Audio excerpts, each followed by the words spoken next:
बिन सोचे दान दिया विप्रों को, तब कदम कदम अपमान सहे, और इसीलिए तो मनुवादिन के चक्कर में ये भटक रहे।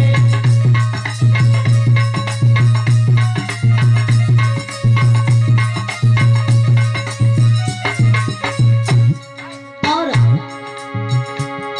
जो यहाँ के शोषित शासक, उनको राक्षस बतलाया, खुद बन बैठा है पूज्यवान, फिर तुमसे ही सब मनवाया।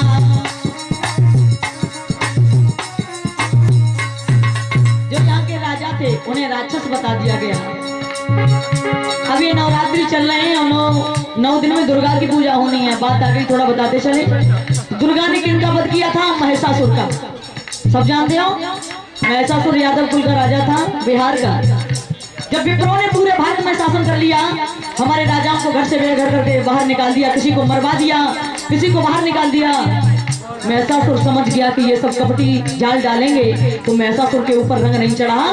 तब इन्होंने दुर्गा की सहायता लेकर के उसे उनके घर में विवाह किया गया, और विवाह करने के बाद 9वें दिन उस दुर्गा ने महिषासुर का छल से वध किया, जिसे देवी मरवाया गया। और देवी मरवाने के बाद में महिषासुर को राक्षस बताया गया। जो हमारे अच्छे राजा थे, जो उनके चुंगल में नहीं आए, वो राक्षस हो गए, और जो उनके चुंगल में आ गए वो सत्यवादी हो गए, और जिन्हें मरवा दिया उनका तो नाम ही डूब गया, और ये सबसे ऊपर बन के बैठ गए। ये दशा है भारत की। आगे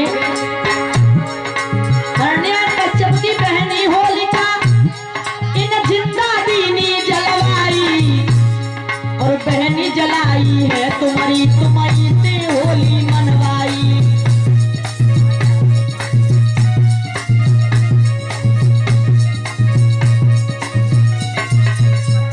हिरण्यकश्यप की बहन थी होलिका, जिसे इन लोगों ने बेइज्जत करके जलाया, और जलाने के बाद में तुम लोगों से कह दिया, अपने ग्रंथों में लिख के रख दिया कि तुम होली मनाओ।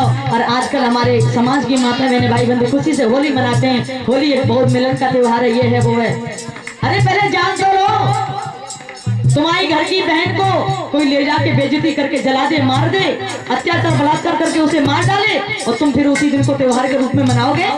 पढ़ो अपना इतिहास, अगर पढ़ रहे हो तो पढ़ो अपना इतिहास। काहे आंखें मीच के लगे हुए हो पाखंडियों के चक्कर में, मरुवादियों के चक्कर में। हम बंधुओं,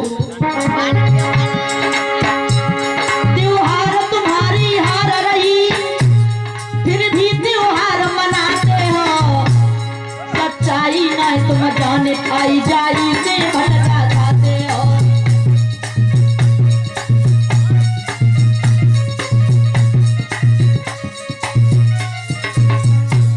त्योहार का मतलब क्या है? तुम्हारी हार, जहां जहां तुम्हारी हार हुई। होली के दिन तुम्हारी समाज की बहन को मार के होली मनवा दी गई, तुम्हारी हार त्योहार। और जो रविदास जी को मारा गया था, वो दिन आता है जब रविदास जी मारे गए थे। कहाँ? चित्तौड़ में। उस दिन को देवठान के नाम से मनवा दिया गया। ऐसे यानी जहां जहां तुम्हारे महापुरुष मारे गए, उन्हीं को बना के रख दिया। ये तुम्हारे त्योहार हैं, ये तुम्हारी हार है, इसे खुशी से मनाओ। और ये समाज अंधा हो के आज मनाने में लगा पड़ा है भैया, कहाँ कहीं। इसीलिए मेरा तो यही कहना है, बुद्धि से धम्म का ज्ञान मिला, समता का सम्मान मिला, ज्योतिवास से शिक्षा की ज्योति मिली, और भीम सिंह में संविधान मिला।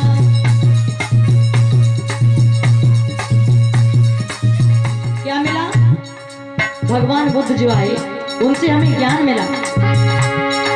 बुद्ध से धम्म का ज्ञान मिला, और समता का सम्मान मिला। और ज्योतिराव फुले, जिनका जन्म 1827 11 अप्रैल को हुआ था, उनसे क्या मिला? बिरसा फूले तेरी यार, और संत गाड़गे आए थे, बचे रहो ढोंगिन से, रविदास कबीर ये बतलाए थे।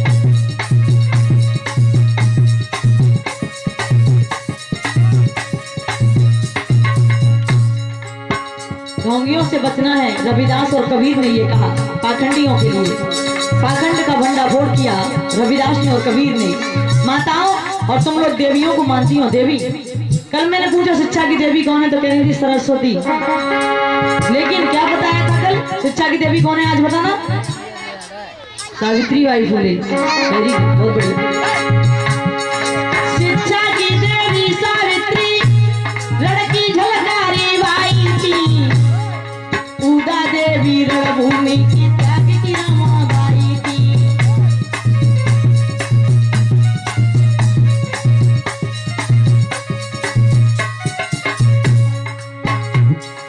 तो तुम्हें, अब तुम कहोगी कि त्योहार की तो गुड़िया ने मना कर दे, त्योहार न मनाओ तो क्या मनाना है तुम्हें? तुम्हें अपने पर्व मनाने हैं। जैसे कल तुम्हारा सबसे बड़ा पर्व आ रहा है 14 अप्रैल। अगर ये दिन हमारे जीवन में न आया होता तो जीवन में ये खुशहाली भी नहीं होती, जीवन में उजाला भी ना आया होता। कल का दिन बहुत ही महान है। इस दिन के लिए माता बहनें घर में तैयारियां नहीं करेंगी और होली दिवाली के लिए 1 महीने पहले से तैयारियां करेंगी। कल का दिन जो 14 अप्रैल है, माता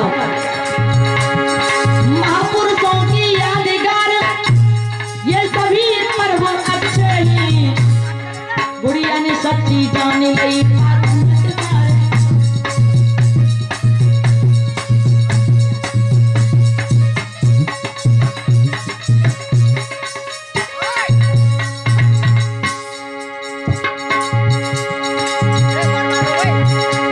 तुम मानो बात हमारी बहनी मेरी सब प्यारी, मानो।